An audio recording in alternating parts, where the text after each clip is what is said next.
Bro, ഇപ്പം മലയാള cinema ആണെന്ന ഒരു ശരാശരി ജൻസി പ്രേക്ഷകനോട് അവരുടെ ഫേവറേറ്റ് യങ് ആക്ടർ ആരാണെന്ന് ചോദിക്കുകയാണെങ്കിൽ 90% ചാൻസും നെസ്ലൻ എന്ന് പറയാൻ തന്നെയായിരിക്കും. പക്ഷേ നിങ്ങൾ ഇങ്ങനെ ഒന്ന് ആലോചിച്ച് നോക്ക്. ഒരു 90s സമയം വരെ, അതായത് പണ്ട് ഓഡിയൻസിനൊക്കെ ഒരു യുവനടൻ്റെ ചിത്രം മനസ്സിൽ പതിയണമെന്നുണ്ടെങ്കിൽ മിനിമം ഒരു മാസ് മസാല പടമെങ്കിലും ഹീറോ ആയി വന്ന് എല്ലാവരും ഞെട്ടിക്കണമായിരുന്നു. പക്ഷേ ഇപ്പം അങ്ങനെയല്ല, കഥയെല്ലാം മാറി.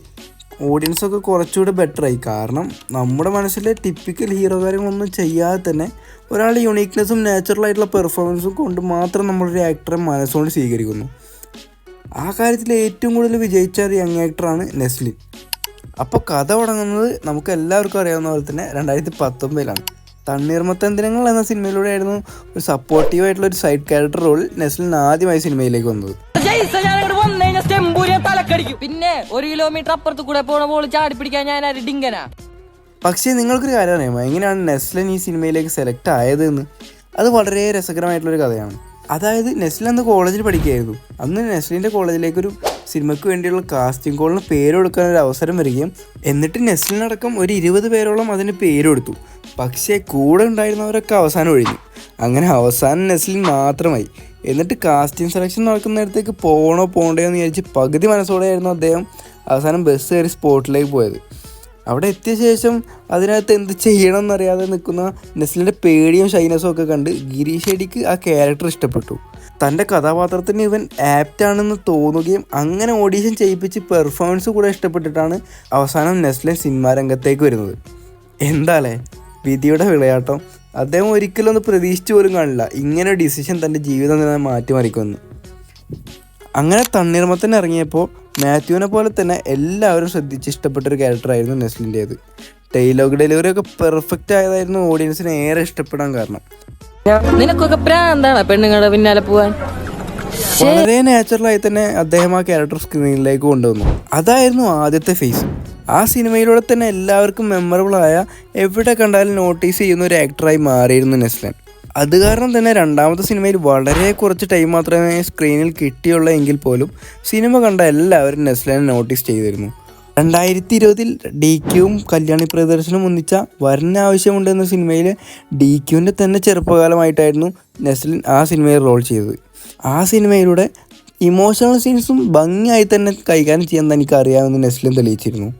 അത്രയും അടിപൊളിയായിട്ടായിരുന്നു ദുൽഖറിൻ്റെ പാസ്റ്റൊക്കെ നെസ്ലിനൂടെ സിനിമയിൽ കാണിച്ചത്. പക്ഷേ നെസ്ലിൻ കുറച്ചുകൂടെ വൈഡർ ഓഡിയൻസിന് പ്രിയപ്പെട്ടൊരു നടനായി മാറിയത് 2021 അതും ഒരു OTT മൂവിയിലൂടെ.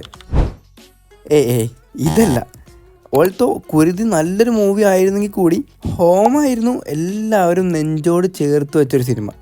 ഒരു ഫാമിലി ഇമോഷനെ അത്രയും ബ്യൂട്ടിഫുള്ളായി കാണിച്ച സിനിമയിൽ ഹ്യൂമർ സൈഡ് 90% ഹാൻഡിൽ ചെയ്തത് നെസ്ലനായിരുന്നു. ഇപ്പോഴല്ലേ കാര്യം പിടികിട്ടിയേ? What's the matter darling? ഒരൊറ്റ അടി അങ്ങോട്ട് വെച്ചാൽ നിന്റെ 32 പല്ല് താഴെ കിടക്കും. അതാണ് മാറ്റർ. സിനിമയിലെ ഫൺ എലമെൻസൊക്കെ നെസ്ലൻ ചെയ്യുമ്പോൾ ഭയങ്കര നാച്ചുറൽ ആൻഡ് യുണീക്കായിട്ടായിരുന്നു കാണുന്നവർക്കൊക്കെ ഫീൽ ചെയ്തത്. അതുപോലെ തന്നെ ബ്രദർ ടു ബ്രദർ ബോണ്ടും അച്ഛനും അമ്മയുമായിട്ടുള്ള ബോണ്ടും എല്ലാവർക്കും റിലേറ്റബിൾ ആയിട്ടുള്ള രീതിയിൽ തന്നെയായിരുന്നു മൂവിയുടെ സ്ക്രിപ്റ്റിങ്ങും മേക്കിങ്ങും കൂടെ നെസ്ലിൻ്റെ പെർഫോമൻസും. സിനിമയിലെ ഹ്യൂമറൊക്കെ എല്ലാവർക്കും വർക്കായിരുന്നു. അങ്ങനെ ആദ്യത്തെ 4 സിനിമകൾ തന്നെ വളരെ നല്ല അഭിപ്രായങ്ങൾ നേടിയെങ്കിലും പിന്നീട് 5 സിനിമകളോളം കണ്ടിന്യൂസ് ആയിട്ട് ഫ്ലോപ്പും ഏവറേജുമായി മാറി. അയൽവാശി, കേശു വീടിൻ്റെനാഥൻ, സൂപ്പർ ശരണ്യ, പത്രോസിൻ്റെ പടപ്പുകൾ എന്നിവയെല്ലാം മിക്സ്ഡ് റിവ്യൂ കിട്ടിയ സിനിമകളായിരുന്നു. മിക്സ്ഡ് റിവ്യൂ കിട്ടിയ സിനിമകളായിരുന്നെങ്കിൽ കൂടി നെസ്ലിൻ്റെ ഭാഗങ്ങൾ സിനിമയിൽ ഫ്രഷ്നെസ് വന്നിരുന്നു. 8 വർഷത്തെ എൻ്റെ പ്രണയത്തിന് ശേഷം ഞാൻ ഇവളെ എൻ്റെ വീട്ടിലേക്ക് കൊണ്ടുവന്നു. 8 വർഷം? എടാ കുട്ടി ട്യൂഷൻ ക്ലാസ്സിൽ പോകുന്ന മോഷിച്ചാണ്. ട്രൂ ലവ് ആടോ. പക്ഷേ ഒരു സിനിമ എന്ന രീതിയിൽ ഇവയൊന്നും തിയേറ്ററിൽ വർക്കായില്ല. ഈ സിനിമകൾ കാരണം ചെറുതായിട്ടെങ്കിലും അദ്ദേഹത്തിൻ്റെ പ്രസൻസ് ആളുകൾ മറന്നെങ്കിലും അവരുടെ കയ്യിലൊരു വജ്രായുധം ഉണ്ടായിരുന്നു. എല്ലാവരും ഇഷ്ടപ്പെട്ടിരുന്ന the Mathew Naslen combo. And 3 സിനിമകൾ, ജസ്റ്റ് 3 സിനിമകളാണ് ഈ കോംബോയിൽ വന്നത്. 3 സിനിമകൾ കാരണം തന്നെ ഇവർ രണ്ടുപേരുടെയും കരിയർ നെക്സ്റ്റ് ലെവലിലേക്ക് എത്തി. Jo and Jo, Neymar and the 100 CR Premalu. Jo and Jo ഞാൻ ഫസ്റ്റ് ഡേ തന്നെ കണ്ട സിനിമയാണ്. നമുക്ക് റിലേറ്റബിളായ കുറേ എലമെൻസ് ഉള്ള ഒരു സോഫ്റ്റ് മൂവിയായിരുന്നു ജോ ആൻഡ് ജോ. കുറേ പേര് ഇപ്പോഴും നല്ല രീതിയിൽ ഇഷ്ടപ്പെടുന്ന സിനിമയാണ് ജോ ആൻഡ് ജോ. അത് നല്ലൊരു കൊമേഴ്ഷ്യൽ ഹിറ്റുമായിരുന്നു. പിന്നെ നെയ്മർ അത്ര ഗംഭീരം എന്ന് പറയാനില്ലെങ്കിലും ഒരു എബോ ഏവറേജ് മൂവി ആയിരുന്നു. പക്ഷേ ഇവരുടെ കോംബോ ആയിരുന്നു സിനിമയിലെ മെയിൻ ഹൈലൈറ്റ്. ജോയിലും ഏറ്റവും റിപ്പീറ്റ് വാല്യൂ അവരുടെ കോംബോ പോർഷൻസ് തന്നെയായിരുന്നു. ഇതിനിടയിൽ ജേർണി ഓഫ് ലവ് 80+ എന്നൊരു സിനിമ 2023 ഇറങ്ങിയിരുന്നു. പക്ഷേ ഏവറേജ് അഭിപ്രായങ്ങൾ മാത്രമായിരുന്നു സിനിമയ്ക്ക് കിട്ടിയത്. ഓൾസോ കൊമേഴ്ഷ്യൽ ഒരു ഫെയിലിയർ ആയിരുന്നു സിനിമ. ഈ സമയത്തൊക്കെ ഒരു ന്യൂട്രൽ ഗ്രാഫായിരുന്നു നെസ്ലിൻ്റേത്. വലിയ ചേഞ്ചസ് ഒന്നും ഉണ്ടായിരുന്നില്ല. അധികം മേലോട്ടും താഴേക്കും പോകാത്തൊരു ഗ്രാഫ്. എന്നിട്ട് പിന്നെ 2024 ഗിരീഷ് ഐഡിയുടെ ഡയറക്ഷനിൽ പ്രേമല് വന്നു. ബ്രോ, വെറും 3 കോടി ബഡ്ജറ്റിൽ വന്നൊരു പടം 135 കോടി കളക്ഷൻ. ഫെയ്ഡായി പോകുമെന്ന് വിചാരിച്ച് നെസ്ലിൻ്റെ ഗ്രാഫ് അടിച്ച് മേലേക്ക് കയറ്റി പ്രേമലു. എനിക്കറിയാം ഈ വീഡിയോ കാണുന്ന ആരും പ്രേമലു കാണാത്തവരായിരിക്കില്ല. എന്തൊരു ബ്യൂട്ടിഫുൾ ക്രാഫ്റ്റാണ് പ്രേമലു. ശരിക്കും ക്ലൈമാക്സ് ഒക്കെ തിയേറ്ററിൽ ഇരുന്ന് ബട്ടർഫ്ലൈസ് അടിച്ച് എനിക്ക് സത്യം പറയാലോ അത്രയും റിപ്പീറ്റ് വാല്യൂ ഉള്ള ഒരു സിനിമ ഈ അടുത്തൊന്നും ഇതുവരെ ഇറങ്ങിയിട്ടില്ല.